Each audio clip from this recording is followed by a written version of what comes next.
Do you want to learn Italian with me? Then subscribe now to Italianissimo. With Italianissimo, you don't just learn the language cover, you discover our food, our culture, our history. Subscribe now, eh? Learn Italian with us! Subscribe to Italianissimo! All right, let's jump right in. Today, we're going to decode the art of making plans in Italian. My goal is to give you the confidence to schedule pretty much anything, anywhere from Milan all the way down to Palermo. So picture this. You're actually in Italy. The country is beautiful. The food is incredible. But you need to make that one important call. You got to set a time and make something happen. And I totally get it. That moment of hesitation right before you dial, it is so real. But trust me, in the next few minutes, we're going to arm you with all the tools you need to make that call with total confidence. So think of this less like a lesson and more like a mission. Your goal is super simple. By the time we're done here, you are going to feel ready to make a plan in Italian. And we're going to do this by walking through a real-life scenario. Step by step, we'll follow the natural flow of a conversation so the language actually sticks. Okay, let's get started. First things first, right? You got to make contact. And making a phone call in Italy has its own little set of rules and phrases. Knowing them is step one to sounding like you know what you're doing. So you dial the number, it rings, and someone picks up. 9 times out of 10, the very first word you're going to hear is this one, pronto. That's your cue, that when you start talking. And this is so cool because it shows a real cultural difference. Instead of just saying hello, the person answering is basically saying, I'm ready, go ahead. It's efficient, it's direct, and it is absolutely the standard in Italy. So after they say pronto, you jump in with vorrei parlare con. I would like to speak to. They might ask, chi parla? Who's speaking? And hey, if you mess up, ho sbagliato numero is your polite way out. These are your foundational phrases right here. Okay, you're on the phone, you've got the right person. Now we get to the heart of the mission, actually setting the time. And it all starts with just a few key building blocks. And here they are. The first thing you'll notice is that in Italian, the days of the week don't get capitalized. It's a small detail, but it's important, especially if you're writing an email.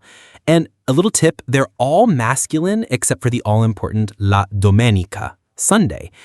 These 5 phrases, they are your anchors in time. Being able to talk about next week, la settimana prossima, or yesterday, ieri, is absolutely essential for scheduling anything. I love how logical this is. To say the date, you just say the plus the number and then the month. That's it.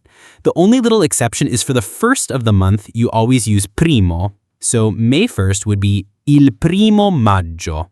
Easy, right? And hear what it sounds like when you put it all together in a real sentence. Sì, il 10 ottobre. Per me va benissimo giovedì. See how that flows? The date, the day, it just sounds natural.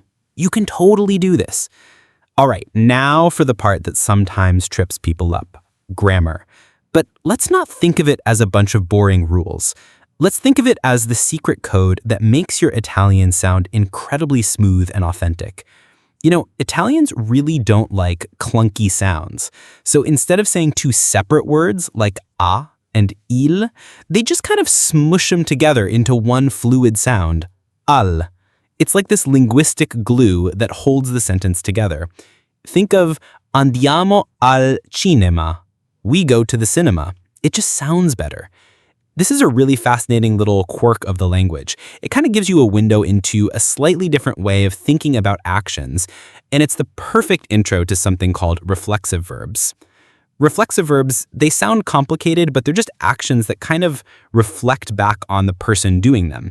You already know one, mi chiamo, which literally means I call myself. So when you're making plans, you'll use ci troviamo, we find each other, to ask, where should we meet? Dove ci troviamo? It's a reciprocal thing, an action you do together.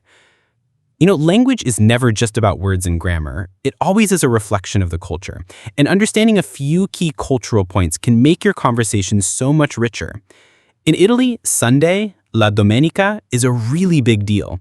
It's often the one day of the week that the entire family gets together for a huge lunch. It's a day for a slow walk, the passeggiata, or for taking a trip, or for getting really passionate about the local soccer team. Knowing this just helps you get the rhythm of Italian life. And let's get modern for a second. Just like in English, Italians use abbreviations when they're texting. Using an X for the sound per is super common, so perché becomes XK. And here's a pro tip. TVB is a friendly I love you for friends and family, while TAT is reserved for romantic partners. That's a very useful distinction to know. And that's it. Mission accomplished. We've walked through the whole thing. You know how to start a call with Pronto, how to navigate time and dates, how to use that little bit of grammar to sound totally natural, and you even get the culture behind it. You've got the whole playbook. So the only real question left is, what are you going to do with all this? Who are you going to call? What kind of adventure are you going to schedule? The possibility, well, it's in your hands now. A giovedì!